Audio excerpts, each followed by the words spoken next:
Bila cara membedakan silogisme hipotetik sama silogisme disjungtif. Kalau silogisme hipotetik itu premis mayornya atau bagian yang pertamanya tuh Kak, yang lafaz yang pertama, yang bagian awalnya itu berupa qadhiyah syartiyah. Qadhiyah syartiyah kan ada sebab dan ada akibat. Itu. Terus premis minornya kalau di silogisme hipotetik itu berupa qadhiyah hamliyah. Maksudnya itu qadhiyah hamliyahnya itu lafadznya itu tidak mengandung syarat atau tidak mengandung sebab atau akibat seperti qadhiyah syartiyah, Kak. Terus kalau misalnya silogisme disjungtif itu premis mayornya atau bagian kalimat yang pertamanya itu berupa kebalikan, Kak. Ada yang kebalikan, berupa kebalikan. Misalnya Hasan lulus atau tidak lulus, itu kan kebalikan. Gitu, Kak.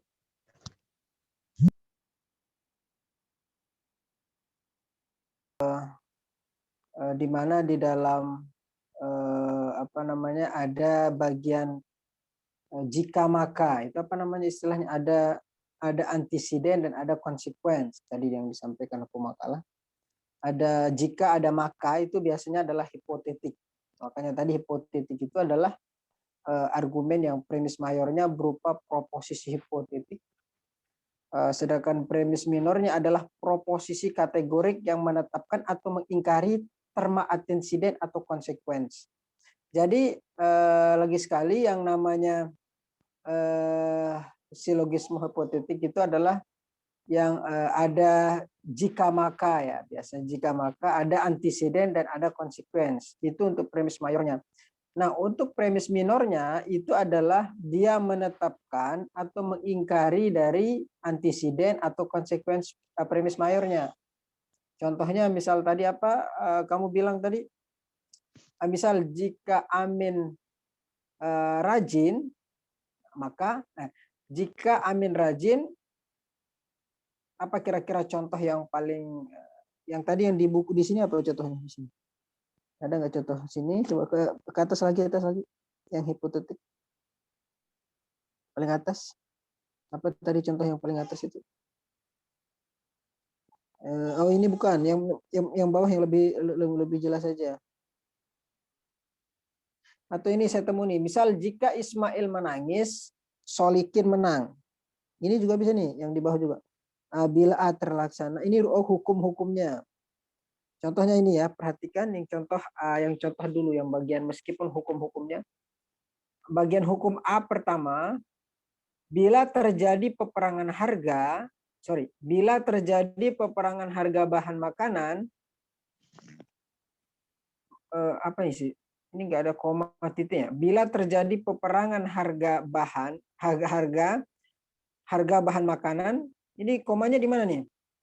Bila terjadi peperangan harga bahan makanan bumbung tinggi, atau bila terjadi peperangan harga berharga kali ya, harga bahan apa harga nih? Harga Pak kayaknya. Bila terjadi peperangan harga bahan makanan bumbung tinggi. Oh, antisidennya yang mana nih? Antisidennya yang mana? Antisiden sama konsekuensi yang mana? Antisiden itu artinya terjadi peperangan. Iya, terjadi peperangan. Oh, bila terjadi peperangan, harga makanan membumbung tinggi. Oke, betul. Nah, yang namanya silogisme hipotetik adalah yang ada jika maka, yang ada antisiden sama konsekuensinya. Antisiden, yang namanya antisiden ini bila terjadi peperangan, maka yang namanya konsekuennya adalah harga bahan makanan membumbung tinggi. Ini namanya hipotetik. Nah, premis minornya, yang namanya premis minornya tadi adalah proposisi kategorik yang menetapkan atau mengingkari terma antisiden atau konsekuens. Jadi kalau yang ini kira-kira mengingkari atau menetapkan. Jadi harga ini peperangan terjadi. Berarti dia menetapkan dari terma antisiden. Jadi kesimpulannya mana nih? Ini terlalu besar ya, bentar. Bila yang mana tadi? Bila terjadi peperangan, harga bahan makanan membumbung tinggi. Peperangan terjadi. Jadi harga bahan makanan membumbung tinggi. Nah, ini yang ditetapkan itu adalah terma antisidennya, bukan diingkari ya.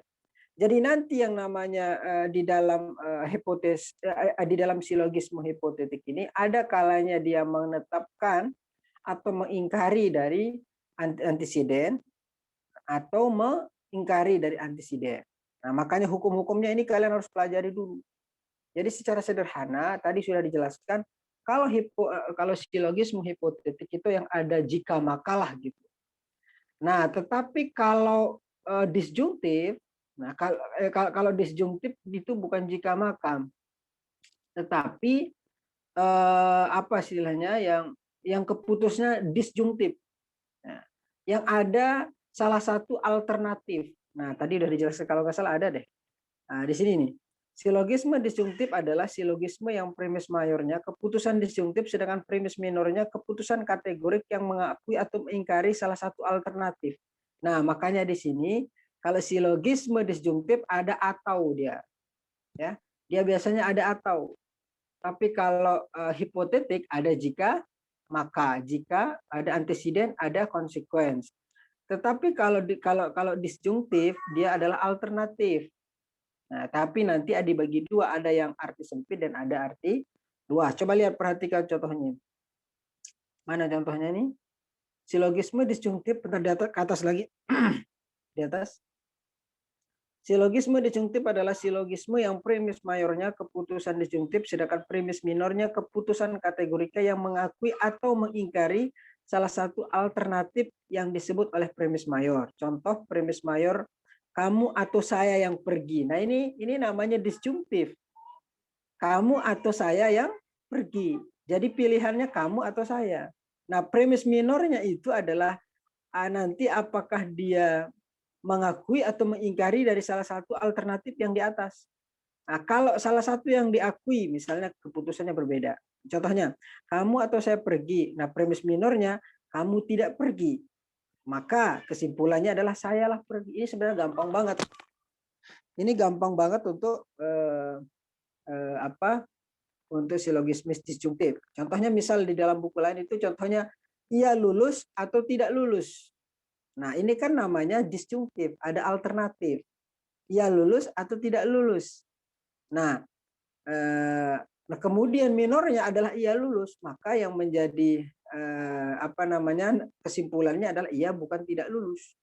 Nah, makanya nanti ada dua macam kalau nggak salah di sini ada yang arti sempit, ya, ada yang arti sempit.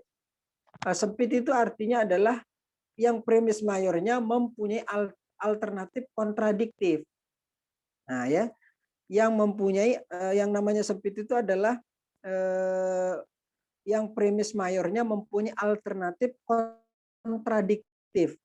Nah, di sini kalau di sini diartikan silogisme disjungtif dalam arti sempit konklusi yang dihasilkan selalu benar apabila prosedur penyampaiannya valid. Dengan kata lain, yang namanya silogisme disjungtif dalam arti sempit itu adalah premis mayornya yang paling pertama itu adalah alternatif kontradiktif. Contohnya misal lulus atau tidak lulus. Di sini kan kontradiktif. Lulus dengan tidak lulus. Lulus kontradiktifnya tidak lulus. Itu namanya silogisme disjungtif dalam arti sempit. Kalau premis mayornya mengatakan ia lulus atau tidak lulus, maka kemudian minornya adalah misalnya ia lulus, maka yang menjadi kesimpulannya adalah ia bukan tidak lulus. Itu yang silogisme disjungtif dalam arti sempit. Kalau dalam arti sempit intinya adalah yang alternatif kontradiktif. Tapi kalau yang silogisme disjungtif dalam arti luas adalah kalau tadi kontradiktif, kalau yang disjungtif dalam arti luas adalah mayornya mempunyai alternatif, bukan kontradiktif. Beda antara kontradiktif sama alternatif. Jadi kalau sempit tadi kan kontradiktif, lulus atau tidak lulus. premis mayornya. Tapi kalau yang disjungtif dalam arti luas itu adalah alternatif. Contohnya Hasan di rumah atau di pasar. Atau kalau tadi contohnya kamu atau saya yang pergi. Ini bukan disjungtif dalam arti sempit, tapi ini adalah contoh disjungtif dalam arti luas karena di situ ada alternatif. Jadi bedanya adalah alternatif sama kontradiktif. Tapi kalau di sini juga bisa nih. Kalau di sini silogisme disjungtif dalam arti luas, kebenaran konklusinya itu jika premis minor mengakui salah satu alternatif, maka konklusinya sah, benar. Jika premis minornya mengingkari salah satu alternatif, konklusinya tidak sah. Nah, sebenarnya kalian juga harus sebenarnya bikin hukum, ya. Hukum silogisme disjungtif. Ini ada dua ya. Kalau yang contoh silogisme disjungtif sempit yang mana? Ada nggak di makalah ini? Nggak ada, Pak. Nggak ada. Nah, ini supaya temannya tahu. Contohnya misal tadi saya buat contoh ya. Kalau yang di atas yang kamu bikin ini adalah kamu atau saya yang pergi ini, contoh masuk lebih tepatnya menurut saya masuk kepada silogisme disjungtif dalam arti luas. Nah, kalau disjungtif dalam arti sempit itu kontradiktif. Contohnya, misal premis pertamanya mengatakan begini, ia lulus atau tidak lulus. Premis minornya, ia lulus. Maka kesimpulannya adalah, apa kira-kira? Ia bukan tidak lulus. Nah, jadi, tapi kalau silogisme disjungtif dalam arti luas, contohnya misal tadi, yang tadi dalam contoh kamu atau saya pergi. Atau contoh lain, Hasan di rumah atau di pasar. Tiba-tiba premis minornya Hasan di rumah, maka yang menjadi kesimpulannya adalah Hasan tidak di pasar, kan sama gitu. Jadi kalau yang disjungtif dalam arti luas itu adalah alternatif. Jadi Hasan di rumah atau di pasar, saya atau kamu. Bisa kamu atau saya yang pergi, premis minornya kamu tidak pergi, maka sayalah yang pergi. Nah, kan jadinya alternatif ya. Nah, makanya di sini nggak ada contoh dari disjungtif dalam arti dalam arti luas, dalam arti sempit dan nah luas. Tapi nanti keduanya itu baik dari disjungtif yang arti sempit maupun arti luas itu masing-masing mempunyai dua tipe. Pertama, ada premis minornya mengingkari salah satu dari alternatif. Misal nih, premis minornya mengingkari salah satu alternatif. Alternatif itu kamu lihat di mana? Adanya di premis mayor paling atas. Kalau premis minornya mengingkari salah satu dari alternatif, maka kesimpulannya adalah mengakui alternatif yang lain. Contohnya gini, yang tadi. Contohnya dalam buku yang lain begini, ia berada di luar atau di dalam. Kalau premis minornya harus mengingkari salah satu alternatif. Jadi kan alternatif tadi kan berada di luar atau di dalam. Kalau salah satunya mengingkari, maka konklusinya adalah alternatif yang lain. Ia berada di luar atau di dalam, itu premis mayornya. Premis minornya ternyata tidak berada di luar. Berarti apa kesimpulannya? Harus mengakui alternatif yang lain. Kalau tidak berada di luar, maka kesimpulannya adalah jadi ia berada di dalam. Sama dengan contoh yang pertama ini tadi. Kamu atau saya yang pergi. Kamu tidak pergi. Jadi dia premis minornya mengingkari salah satu alternatif. Mengingkari salah satu kalau ini contoh dari disjungtif yang luas ya. Di sini makanya tidak disebutkan tadi, harusnya dibuatkan masing-masing tipe. Satu, kalau minornya mengingkari salah satu alternatif, konklusinya adalah mengakui alternatif yang lain. Tadi contohnya, ia berada di luar atau di dalam. Itu premis mayornya. Ternyata premis minornya ternyata tidak berada di luar. Maka yang menjadi kesimpulannya adalah jadi ia berada di dalam. Itu yang ketentuan yang pertama. Ketentuan yang kedua, premis minornya mengakui salah satu alternatif. Kalau tadi mengingkari. Tapi kalau premis minornya mengakui salah satu alternatif, apa kesimpulannya atau natijahnya? maka mengingkari alternatif yang lain. Contohnya Budi di masjid atau di sekolah. Dia harus akui salah satu alternatif. Misal dia akui masjidnya, ia berada di masjid. Jadi konklusinya adalah mengingkari alternatif yang lain. Jadi ia tidak berada di sekolah. Itu yang harus kalian hafal rumusnya. Ini juga sebenarnya Mas nih. Dan konklusi yang dihasilkan selalu benar apabila prosedur penyampaian valid ini terlalu umum ya. Terlalu umum penjelasannya. Kedua, silogisme disjungtif kebenaran konklusinya itu jika premis minor mengakui. Nah, ini jika premis minor mengakui salah satu alternatif, maka konklusinya sah. Maka konklusinya sah atau benar. Jika premis minor mengingkari salah satu alternatif, maka konklusinya tidak sah. Apa contohnya? Misal, tadi yang kaitannya dengan hukum-hukum sama kayaknya sama. Hukum silogisme disjungtif.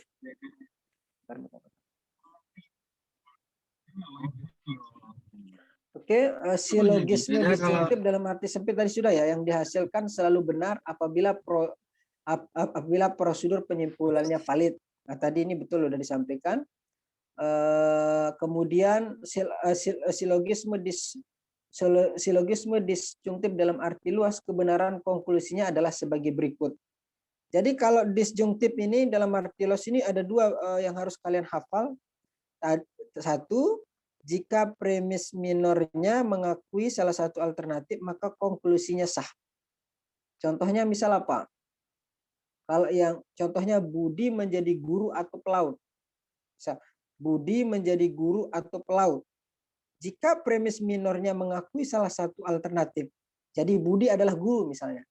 Kan tadi alternatifnya Budi itu menjadi guru atau pelaut. Nah, premis minornya mengakui salah satu alternatif, yaitu Budi adalah guru. Jadi kesimpulannya adalah jadi Budi bukan pelaut. Ini sah. Ini benar ya, ini sah. Tapi kalau ketentuan yang ketiga, jika premis minor mengingkari salah satu alternatif, jika premis minor mengingkari salah satu alternatif, konklusinya salah. Contohnya, tadi kan saya buatkan contoh tuh.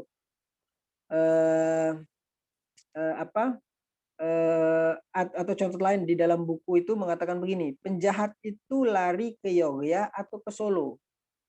Penjahat itu lari ke Yogyakarta atau Solo. Ternyata premis minornya sesuai dengan petunjuk nomor 2 di sini adalah jika premis minor mengingkari salah satu alternatif, misalnya ternyata penjahat itu tidak lari ke Yogyakarta, maka yang menjadi kesimpulannya jadi ia lari ke Solo. Kan belum tentu. Jadi salah dia. Makanya dua hukum ini kalian harus hafal. Jadi pertama, hukumnya adalah silogisme disjungtif dalam arti sempit, konklusi yang dihasilkan selalu benar apabila prosedur penyimpulannya valid. Contohnya, yang nomor 1 ini perhatikan, yang ini yang sebutkan contoh yang nomor 1. Ini dalam buku ada nih, Mandiri kalau nggak salah. Hasan berbaju putih atau tidak putih. Nah ya, ternyata misal itu tadi premis mayornya Hasan berbaju putih atau tidak putih. Minornya ternyata Hasan berbaju putih. Maka yang menjadi kesimpulannya adalah jadi ia bukan tidak berbaju putih. Nah, kemudian yang silogisme disjungtif dalam arti luas tadi sudah saya buatkan contoh. Jika premis minor mengakui salah satu alternatif, tadi udah Budi menjadi guru atau pelaut. Nah, premis minornya mengakui salah satu, misalnya Budi adalah guru, maka kesimpulannya adalah jadi Budi bukan pelaut. Ini benar. Tapi kalau yang ketiga sekali lagi adalah jika premis minor mengingkari salah satu alternatif, contohnya penjahat itu lari ke Yogyakarta atau ke Solo. Ternyata kemudian premis minornya mengingkari salah satu dari alternatif. Ternyata penjahat itu tidak lari ke Yogyakarta. Jadi ia lari ke Solo. Nah, itu kan belum tentu. Nah, jadi ini 3 ini hukum ini kalian harus hafal nih. Yang ini 3 ini di dalam hukum-hukum silogisme disjungtif. Ada yang satu, ada yang dua. Tapi pembagiannya juga ada. Tadi ada yang luas, ada yang sempit, ada yang luas. Coba kalau ke bawah ini apa ini isinya? Enggak, yang ini kan rumusnya udah ada juga. Coba ke atas tadi, ke atas. Atas. Nah, atas lagi.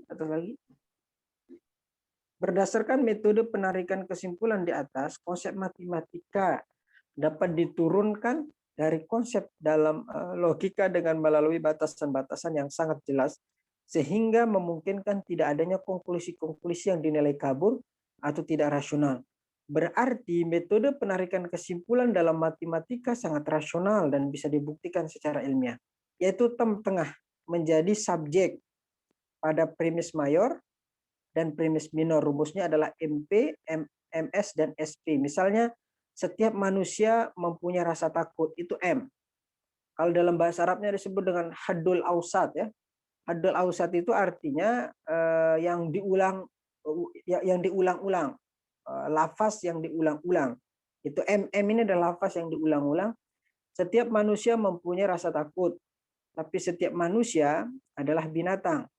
Maka kesimpulannya adalah SP. Ke bawah. Sebagian binatang mempunyai rasa takut. Nah, ini bisa juga nih dijadikan rumus ini seperti ini. Jadi ada kalau M tadi hadul ausat ya dalam bahasa Arabnya. Tengah yang diulang, lafaz yang diulang-ulang. Oke, silakan. Jadi secara umum bedanya sih gampang ya. Kalau hipotetik yaitu yang apa namanya yang ada antisiden sama konsekuens jika maka. Tapi kalau disjungtif yaitu adalah alternatif kontradiktif. Ada alternatif pilihan atau alternatif kontradiktif. Oke, silakan selanjutnya. Bapak, berarti kalau dilihat dari hipotetik sama disjungtif itu, kalau hipotetik itu tadi ada jika makanya atau antecedent konsekuen gitu ya Pak? Terus Ya. kalau yang disjungtifnya itu, dia kontradiktif sama alternatif. Ya. Nah, saya yang masih bingung yang ini Pak, yang dalam arti sempit Pak. Oh, yang disjungtif dalam arti sempit. Iya. Ya, memang ada dua macam silogisme disjungtif. Yang pertama ada yang silogisme disjungtif dalam arti sempit. Ada yang mengartikan sempit ini maksudnya adalah apa namanya yang premis mayornya mempunyai alternatif kontradiktif.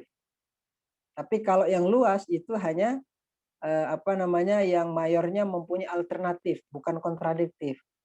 Contohnya yang disjungtif dalam arti sempit itu contohnya misal ia lulus atau tidak lulus. Ini kan kontradiktif, lulus dan tidak lulus. Namanya kontradiksi kan dua hal yang berlawanan ya. Dua hal yang berlawanan.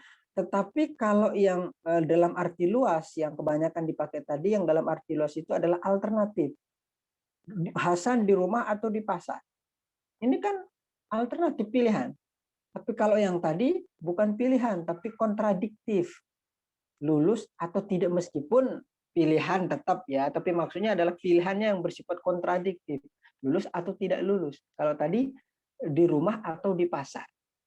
Nah, kalau silogisme disjungtif dalam arti sempit itu premis mayornya mempunyai alternatif kontradiktif. Contohnya, ia lulus atau tidak lulus. Kalau premis minornya ia lulus, maka kesimpulannya adalah ya bukan tidak lulus. Kan gitu. Itu rumusnya. Tapi kalau yang disjungtif dalam arti luas, yaitu premis mayornya mempunyai alternatif bukan kontradiktif. Contohnya, Aminah di rumah atau di pasar misalnya. Kemudian premis minornya Aminah di rumah. Maka konklusinya apa? Aminah tidak di pasar. Nah, kan gitu sebenarnya sama. Yang ditanyakan itu yang mana? Yang masih belum dipahaminya yang mana? Intinya sederhana kalau sempit itu adalah ya kontradiktif, tapi kalau yang apa namanya, kalau yang luas itu adalah alternatif. Makanya tadi hukum yang disampaikan oleh pemakalah ini makanya tadi yang pertama ini silogisme disjungtif dalam arti sempit adalah konklusi yang dihasilkan selalu benar dia. Apabila prosedur penyampaiannya valid, pasti benar dia. Tadi makanya apa contohnya yang ya lulus atau tidak lulus. Ternyata primus minornya ya lulus. Maka pasti dia akan selalu berhasil. Hasilnya pasti benar, itu jadi ya bukan tidak lulus gitu. Jadi itu perbedaan antara yang disjungtif yang sifatnya sempit, silogisme disjungtif dalam arti sempit, sama disjungtif dalam arti luas. Tapi kalau yang disjungtif dalam arti luas tadi ada dua kan teorinya, di sini ada dua di sini. Coba lihat nomor 2 punyanya makalah ini ada dua, dia rumusnya dua. Satu, jika premis minor mengakui salah satu alternatif, maka konklusinya benar. Tadi saya buatkan contoh, misal jika Budi menjadi guru atau pelaut. Ini premis mayor. Nah, premis minornya coba lihat kan nomor 2. Jika premis minornya mengakui salah satu alternatif, misalnya Budi adalah guru, maka konklusinya adalah benar dia. Jadi Budi bukan pelaut. Nah, itu benar. Yang kedua, rumus yang kedua, jika premis minor mengingkari salah satu alternatif, misal penjahat itu lari ke Yogyakarta atau ke Solo. Ternyata premis minornya mengingkari salah satu alternatif, menjadi ternyata penjahat itu tidak lari ke Yogyakarta. Kesimpulannya jadi ia lari ke Solo. Ini salah. Kan belum tentu dia lari ke Solo, kemana. Itu kesimpulan yang salah. Atau misal mau tetap menggunakan Budi menjadi guru atau pelaut. Tetap mau menggunakan contoh yang kayak pertama. Tetapi diingkari salah satu alternatif menjadi ternyata Budi tidak menjadi guru. Kemudian kesimpulannya adalah jadi ia pelaut. Kan belum tentu. Ya kan? Jadi ini adalah rumus-rumus dua ini yang kalian harus pelajari yang di dalam disjungtif ya. Yang satu, konklusi dihasilkan selalu benar apabila proses penyampaiannya valid. Kedua, silogisme disjungtif. Tapi dalam buku Mundiri buku apa itu ya? Kalau dia membuat hukum-hukum tersendiri, jadi dibagi dua dulu disjungtif itu. Ada yang sempit, kemudian ada yang luas, kemudian baru disebutkan tipenya kalau minornya mengingkari salah satu alternatif, maka konklusinya adalah mengakui alternatif yang lain. Kalau minornya mengakui salah satu alternatif, maka konklusinya adalah mengingkari alternatif yang lain. Jadi seperti itu ya. Kemudian baru dia jelaskan hukum-hukum silogisme atau yang masuk oleh pemakalah yang di dalam buku ini. Jadi itu ya yang ditanyakan apanya? Wah, iya, saya paham Pak. Berarti kalau misalkan yang arti sempit itu kan dia kontradiktif dan dia nggak ada pemecahan masalahnya ya Pak ya. Sedangkan kan tadi kalau yang dalam arti luas itu kan ada jalan alternatifnya gitu ya Pak. Ya. Dan ya makanya di sini kan satu nih yang dalam arti sempit kan satu nih. Selama hasilnya kalau ingin hasil benar apabila prosedur penyampaiannya valid.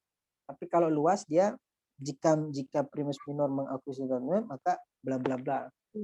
Kalau sempit itu diartikan dia yang mempunyai alternatif kontradiktif.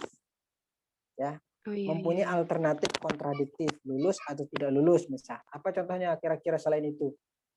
Lulus tidak lulus, rajin tidak rajin, itu kan baik tidak baik, itu kan kontradiktif. Tapi kalau kalau alternatif kan nggak seperti itu bahasanya, pasar atau rumah kan gitu. Aku atau gitu kamu ya itu kalau itu nanti masuk kepada luas, aku atau kamu. Tapi kalau kontradiktif kan antara yang dipilihkan itu adalah kontras ya. Silakan yang lain atau pertanyaan selanjutnya silakan dijawab dulu oleh Pak Pemakalah.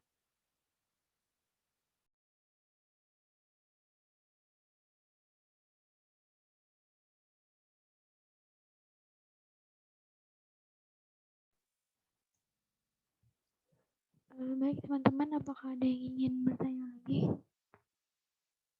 Cuman ada satu doang yang bertanya. Tadi ada lagi nggak? Iya. Ya silahkan dicatat. Siapa nih? Oh Winda.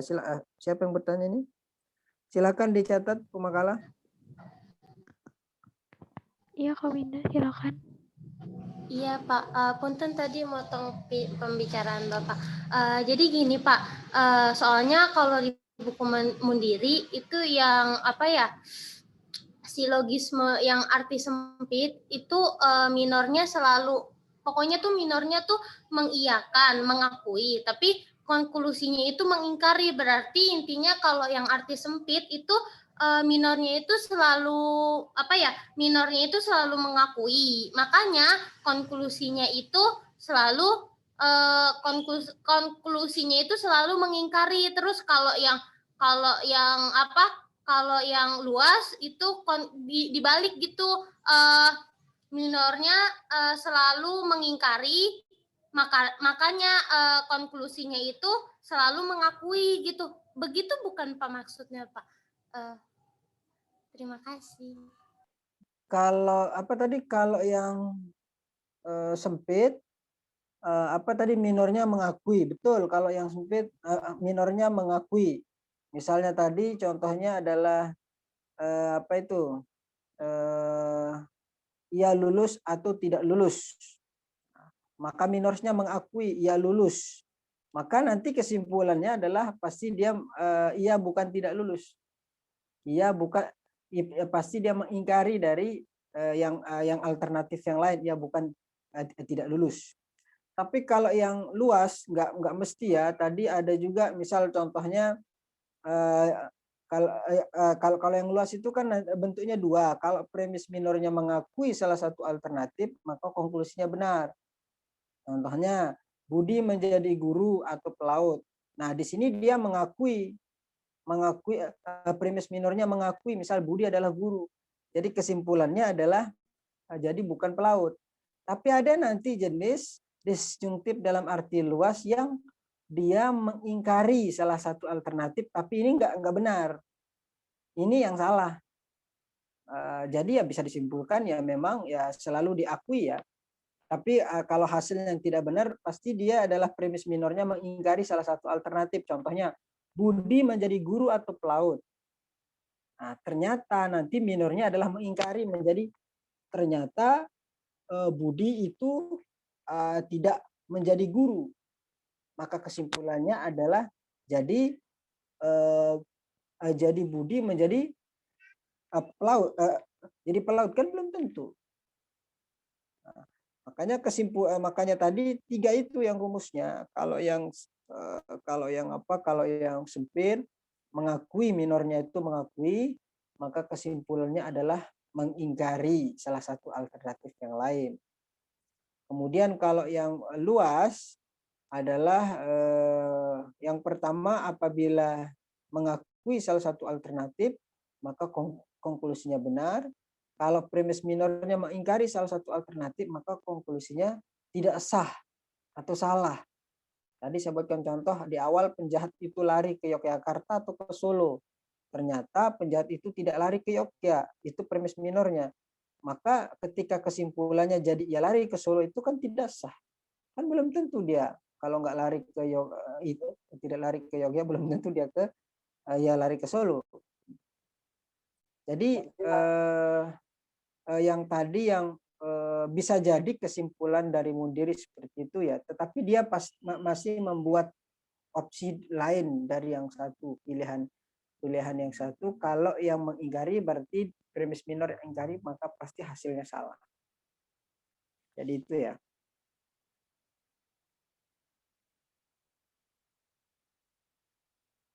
Baik, terima kasih Bapak. Oke, coba silakan yang lain sama pemakalah dicatat.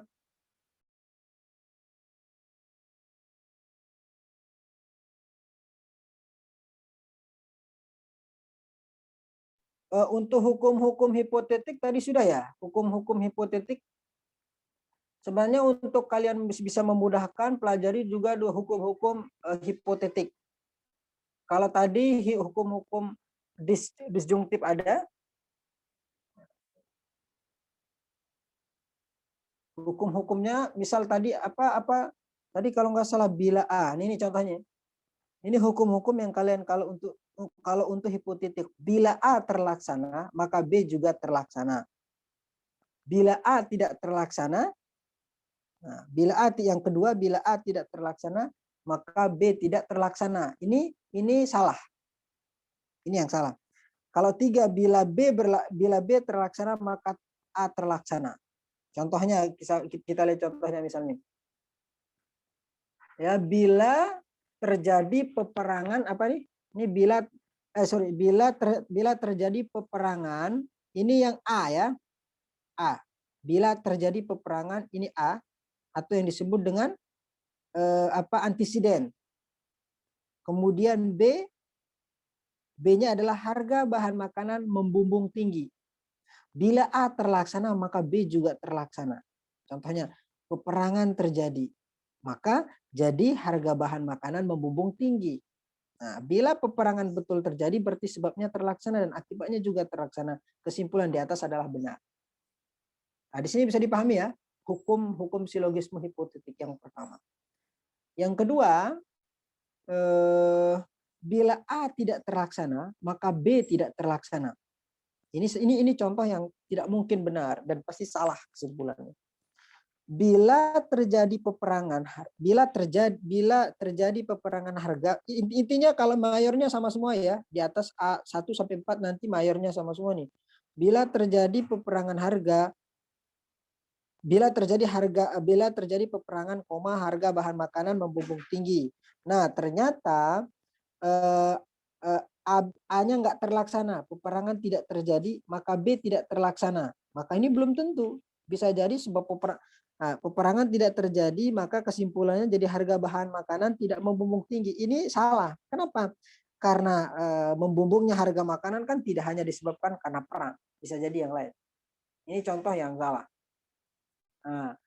Nah, hukum yang ketiga adalah bila B terlaksana, maka A terlaksana. Nah, benar nggak sih? Coba lihat atas 3. Nah, ini salah juga nih. Bila B terlaksana, maka A terlaksana. Bila terjadi peperangan harga, maka bahan makanan membumbung tinggi. Ini premis mayornya. Premis minornya adalah bila B terlaksana, harga bahan makanan membumbung. Yang terlaksana itu adalah konsekuennya. Kalau konsekuensinya terlaksana, maka antisidennya juga terlaksana. Itu salah. Belum tentu kan? Harga bahan makanan membumbung.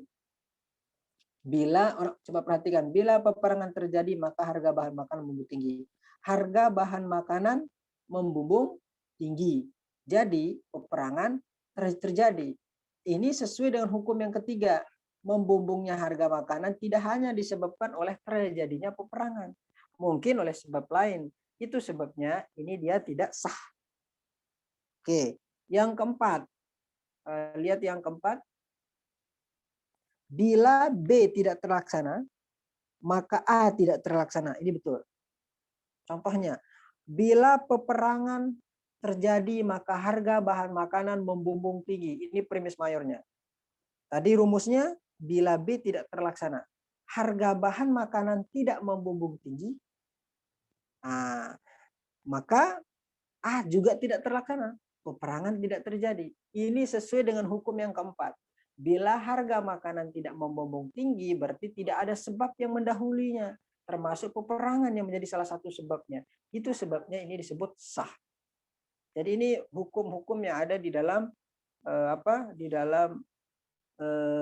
hipotetik. Ini yang penting kalian itu hafal ini aja. hafal apa itu silogisme, hafal itu hukum-hukumnya. Ya. Kemudian ada 4 macam juga tadi udah ya? Tadi sudah ya? Sudah ya. Kalau empat macam silogisme hipotetik, ada yang silogisme yang premis minornya mengakui bagian antisiden, ada silogisme hipotetik yang premis minornya mengakui bagian konsekuens, ada silogisme yang premis minornya mengingkari antisiden, ada silogisme hipotetik yang premis minornya mengingkari bagian konsekuen. Jadi hafalin aja hukum-hukumnya, hukum, kemudian pengertian, ya paling itu sih nggak terlalu, ini termasuk yang nggak terlalu sulit-sulit lah. Kenapa sih penting kalau gitu cuman gini-gini doang? Ini nanti sangat penting untuk menunjang ketika Anda membuat suatu kesimpulan. Apa sih istilahnya? Penting sekali nanti ketika mengambil suatu kesimpulan hukum, teori-teori seperti ini itu sangat dibutuhkan. Misal jika hujan, saya naik becak. Ini contoh yang premis minornya mengakui bagian antisiden. Antisidennya mana? Kalau jika hujan saya naik becak, antisidennya yang mana? Hujan, ya kan? Antisidennya hujan. Berarti kalau minornya mengakui antisiden berarti sekarang hujan. Maka yang menjadi kesimpulannya adalah jadi saya naik becak. Nah, itu silogisme yang premis minornya mengakui bagian antisiden. Kedua tadi ada yang premis minornya mengakui bagian konsekuen. Yang diakui sekarang bukan antisiden tapi konsekuen. Contohnya bila hujan, bumi akan basah. Sekarang bumi telah basah. Jadi hujan telah turun. Nah, kalau yang ketiga misal silogisme yang premis minornya mengingkari antisiden.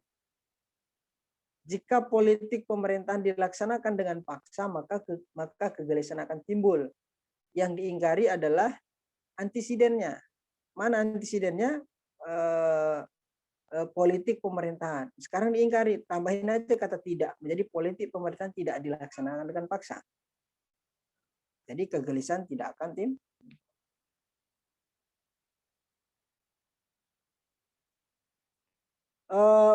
Untuk untuk UAS-nya kemarin siapa yang nanya itu? Rian siapa?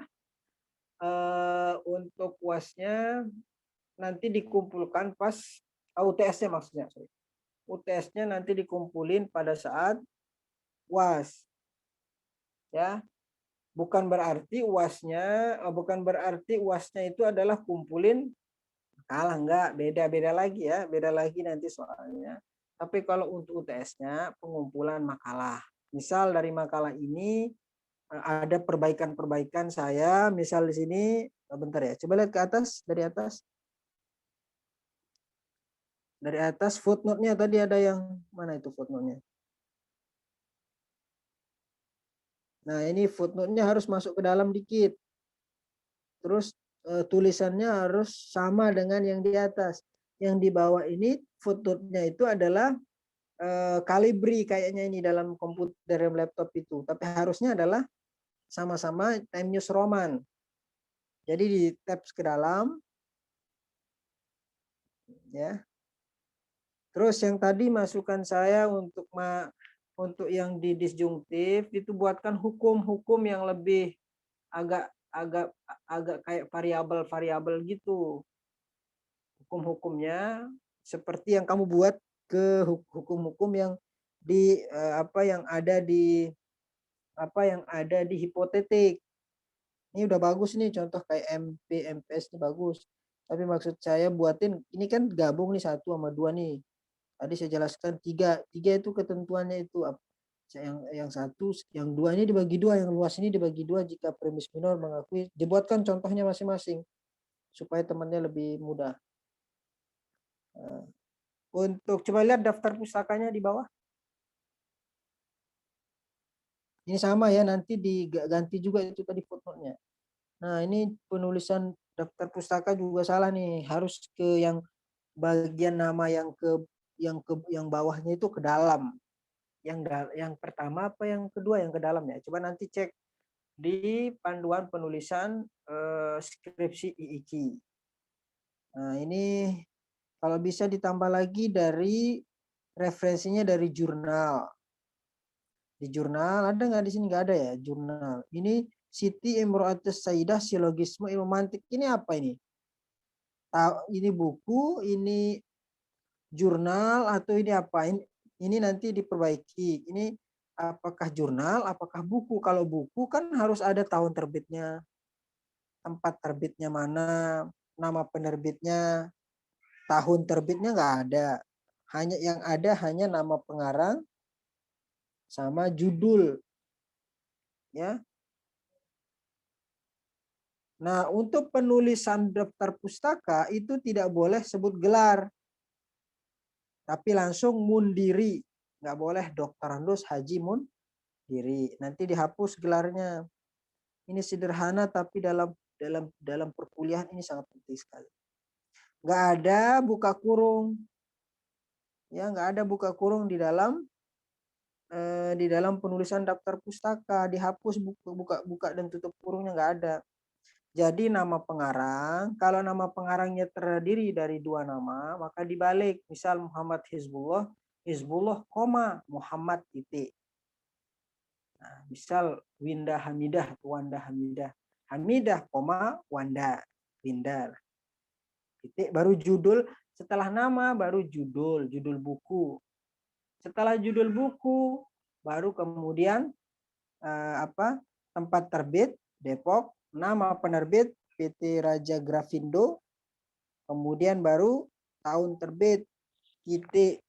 Jadi ya itu. Nah, nanti silakan cek di panduan penulisan skripsi itu bisa dirujuk di sana untuk lebih jelas melihat terkait dengan metode penulisan skripsi. Ini dalam penulisan karena yang menjadi jantung dalam penulisan, karena yang menjadi jantung dalam perkuliahan itu adalah penulisan, bukan berbicara. Makanya kenapa kalau orang skripsi yang dilihat tulisannya bukan kepintaran dia berbicara.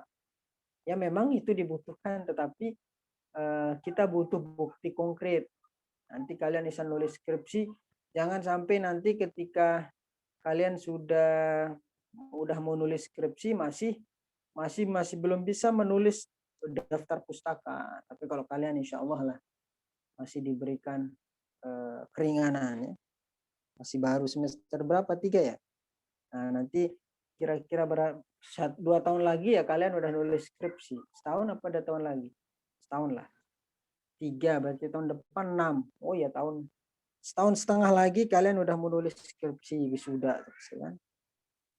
Nah, nanti dari sekarang harus belajar.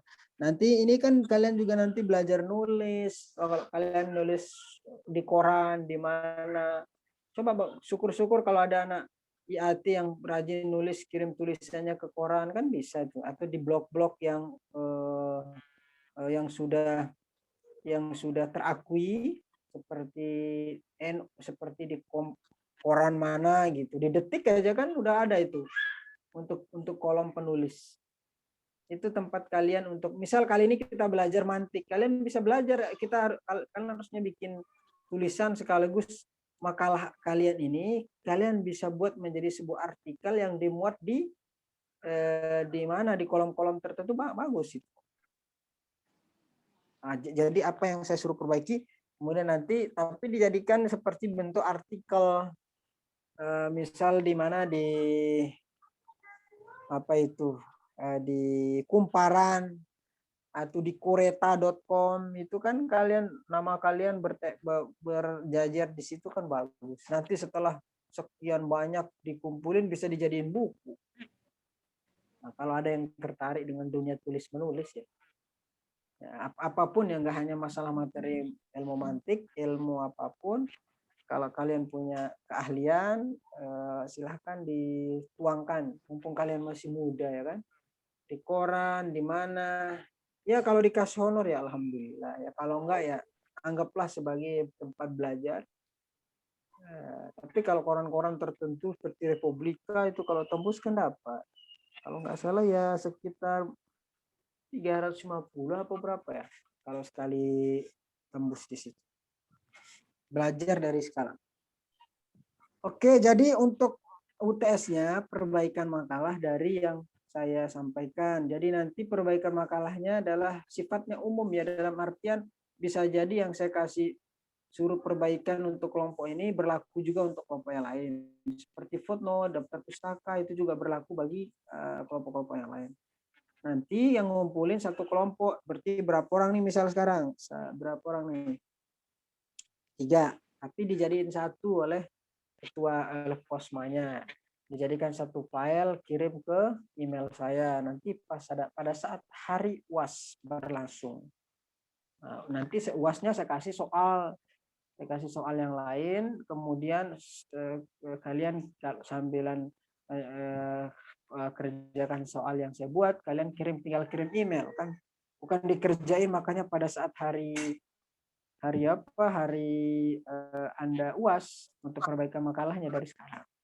Terus nilainya sama dong? Enggak, pasti berbeda. Saya memiliki catatan siapa yang paling aktif, yang menjawab atau yang menjawab soal atau yang memberikan masukan. Itu nanti saya meskipun satu kelompok pasti dia beda nilainya antara temannya yang satu dengan yang lain. Jadi saya nggak ada yang sama. UAS itu ya dikumpulkan terakhir. Biasanya saya nanti hari UAS, tapi saya kasih waktu sampai jam 12 malam. Supaya besoknya saya langsung periksa untuk mengecek. Jadi bisa beda-beda. Untuk UTS ada yang ditanyain? Jadi bukan nggak ada UAS ya, ada UASnya. Karena nilai itu kan saya masukin di UAS, UTS-nya kan bisa dimasukin pas saat UAS. Nah.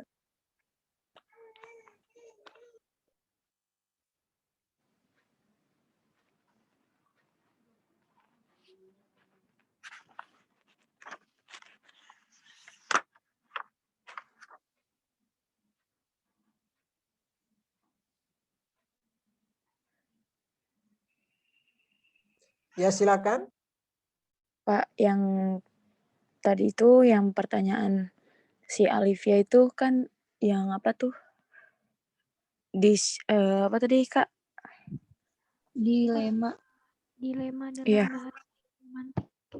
Itu kalau dilema itu dalam bahasa mantik atau bahasa Arabnya itu apa sih Pak? Biar Coba lebih dilihat di familiar. mana? Silogisme dilema. Coba lihat di makalahnya.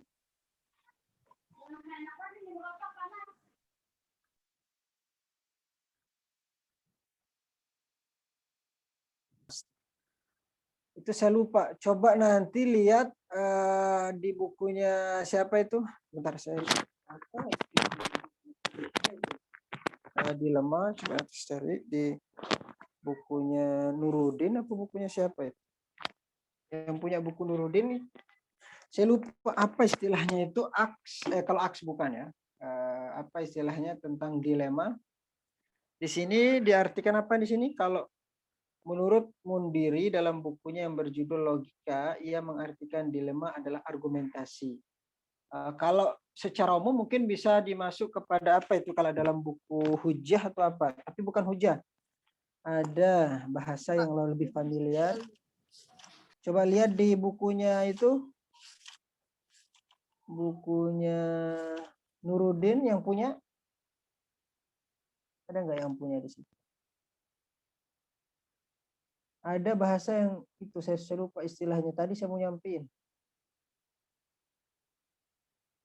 Argumentasi, dia kan arguments. Apa di sini?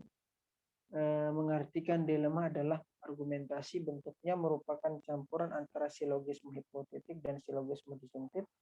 Hal ini terjadi karena premis mayornya terdiri dari 2 proposisi hipotetik dan premis minornya 1 proposisi disjungtif. Konklusinya berupa proposisi disjungtif, tetapi bisa proposisi kategorik dalam dilema terkandung konsekuensi yang kedua kemungkinannya sama berat. Adapun konklusi yang diambil selalu tidak menyenangkan. Dalam debat, dilema dipergunakan sebagai alat pemojok sehingga alternatif apapun yang dipilih bicara selalu dalam situasi tidak menyenangkan. Satu contoh klasik tentang dilema adalah ucapan seorang ibu yang membujuk anaknya agar tidak terjun ke dalam dunia politik. Sebagai berikut, jika engkau berbuat adil, manusia akan membencimu. Jika engkau berbuat tidak adil, Tuhan akan membencimu. Sedangkan engkau harus bersikap adil atau tidak adil. Nah, ini luar biasa. Ya betul, ada itu, lupa saya istilahnya ada itu. Ada dulu yang membuat contoh kasus tentang poligami. Apa itu? Coba nanti saya cari ya. Ini saya lupa ini. Saya juga harus cari lagi nih. Saya pada menarik banget nih contohnya apa istilahnya di dalam bukunya. Coba lihat buku Nuruddin yang punya. Ada nggak? Tapi posisinya ada di mana itu? Saya dulu lupa ya. Ada yang punya nggak? Buku Nuruddin ada ya? Ada Pak, tapi bingung di mana. Di bagian akhir lihat nanti. Di bagian akhir, tapi memang Nuruddin luas sekali. Kias saja dia bagi menjadi banyak sekali khusus tersendiri. Ya. Kalau hujjah kalau bahasa umumnya, tapi ada istilah mantiknya.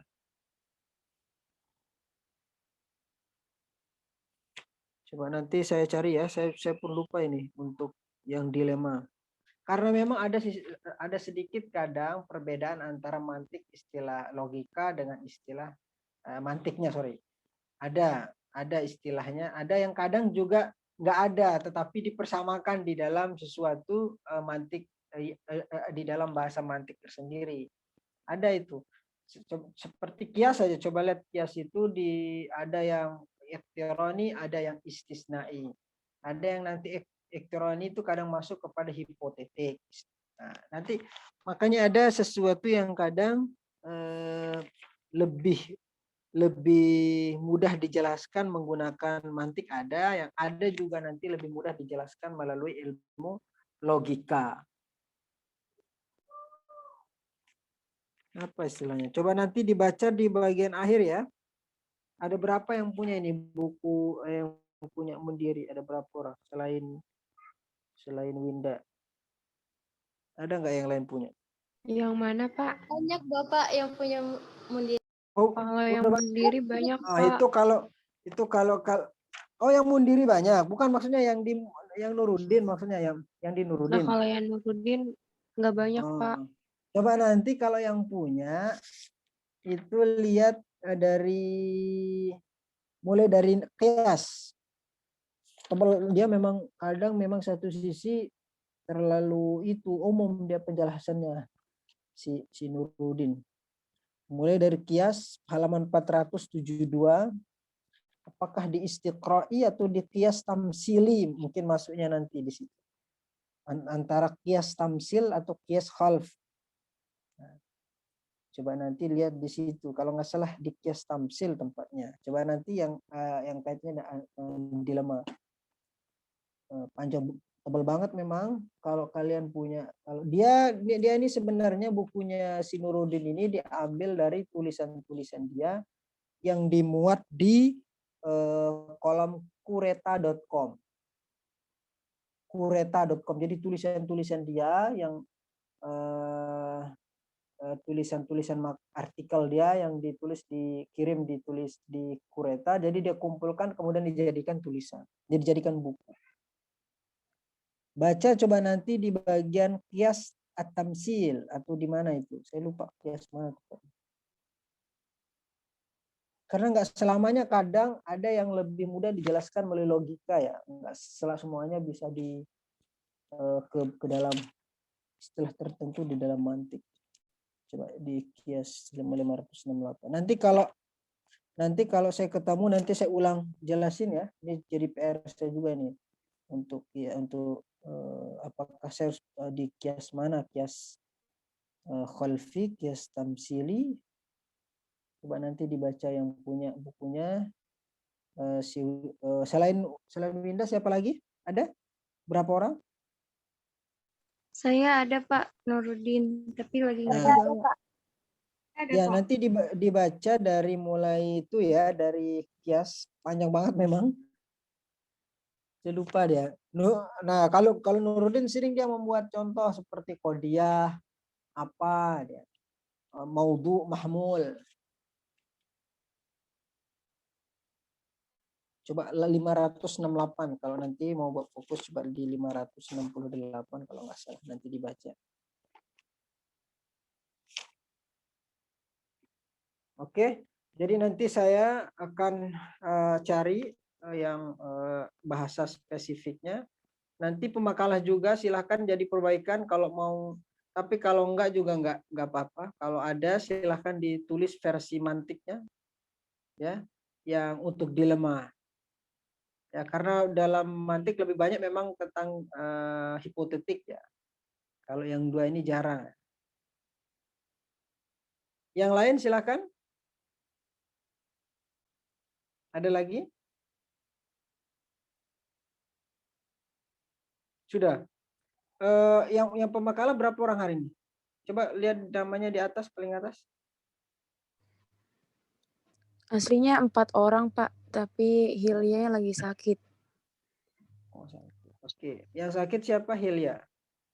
Iya, Oke. Nanti gimana ya yang nggak ikut presentasi? Coba nanti untuk perbaikan tolong dikasih tahu dia ya, yang pemakalah hari ini supaya nanti nilainya juga bisa masuk. Ada untuk terkait UTS, ada yang ditanyain? Kita kan kita majuin sekarang. Ya mudah-mudahan nanti dengan waktu yang mungkin nanti sebelum waktu UAS kita sudah selesai pertemuan ya kita berhenti. Kita pertemuannya kita sekarang pertemuan berapa nih? Misal ternyata UASnya berarti kita nanti molor 1 atau 2 kali pertemuan. Karena kita nggak UTS. Karena UTS-nya ngumpulin jadi nanti sebelum UAS kita sudah sebelum masuk UAS kita sudah selesai pertemuannya.